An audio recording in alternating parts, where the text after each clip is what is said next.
I'm going to turn this over to Trevor now. Strap myself into my seat. And Trevor, the really good news is, now you get to roast the President of the United States. And unlike in Moscow, you won't go to jail. Podium is yours. That was really great. I got a promise I will not be going to jail. I will. Thank you for being here. Thank you for having me here. You know, I was a little confused about why me, but then I was told that you get your highest approval ratings when a biracial African guy is standing next to you, so Thank you, Steve, for that introduction. And a special thanks to the 42% of you who actually applauded. I'm really excited to be here tonight with the only group of Americans with a lower approval rating than I have. And then Fox News asks about Hunter Biden. And I'll be honest, though, I actually think that's a good thing. I really do. I think people need to be held accountable if they're using their dad's name to get ahead in life. And I can't think of anyone better to ask about that than Peter Doocy. Yeah. Wherever he is, Chris Wallace laughed at that joke. Ronald Reagan said, Mr. Gorbachev, tear this wall down. Today's Republicans say, tear down Mickey Mouse's house. And pretty soon they'll be storming Cinderella's castle, you can be sure of it. I'll be honest. If you didn't come, I totally would have understood. Yeah, because these people have been so hard on you, which I don't get. I really don't.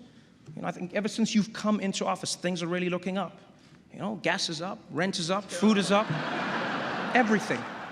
This is the first time the president attended this dinner in 6 years. It's understandable. We had a horrible plague, followed by 2 years of COVID. First Lady Dr. Jill Biden is here, everybody. Give it up for her. You know, interesting fact, even as First Lady, Dr. Biden continued her teaching career. You might think it's because she loves teaching so much, but it's actually because she's still paying off her student debt. I'm sorry about that, Jill. Yeah, I guess you should have voted for Bernie. Of course, Jill is with me tonight. Jilly, how are you, kid? I think she's doing an incredible job as First Lady. The First Lady to continue working full-time as she does as a professor. She doesn't pay much attention to the polls. Though she did say the other day, instead of introducing myself as Jill Biden's husband, maybe I should introduce myself as her roommate. President Biden's lack of a filter does get him into hot water sometimes. You know, last month he caused a huge international incident saying that Vladimir Putin should be removed from power. It was very, very upsetting to Russia. Yeah, until someone explained to them that none of the stuff Biden wants actually gets done. But I'm not worried about the midterms. I'm not worried about them. We may end up with more partisan gridlock, but I'm confident we can work it out during my remaining 6 years in the presidency. Whether it's the right wing believing Trump can still win the 2020 election, or the left believing Joe Biden can still win the 2024 election. Thank you, Mr. President. It felt like a never-ending, endless time in my basement, quarantining away from my family. Believe it or not, I missed you all a lot. And my focus... You said you missed us. That the U.S. Okay. I know. It may be that people... Now, of course, President Biden doesn't often have to deal with the media directly. Yes, that task falls to Press Secretary Jen Psaki. Yes. Glad you could make it tonight. Really glad you could make it tonight, Jen. It's nice that you're willing to come over here and risk getting COVID for, like, what, the 10th time now? The word on the streets is actually that Jen Psaki is going to MSNBC next month. Yeah. Apparently, just being on C-SPAN, the ratings were too high, and she wanted more of a challenge, you know?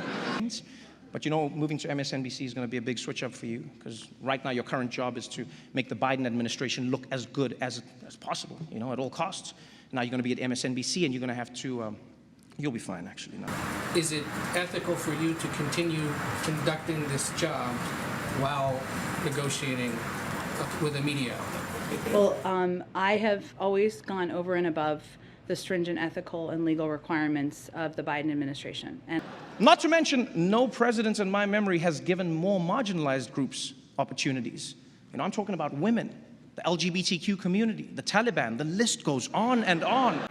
Well, Republicans seem to support one fellow, some guy named Brandon.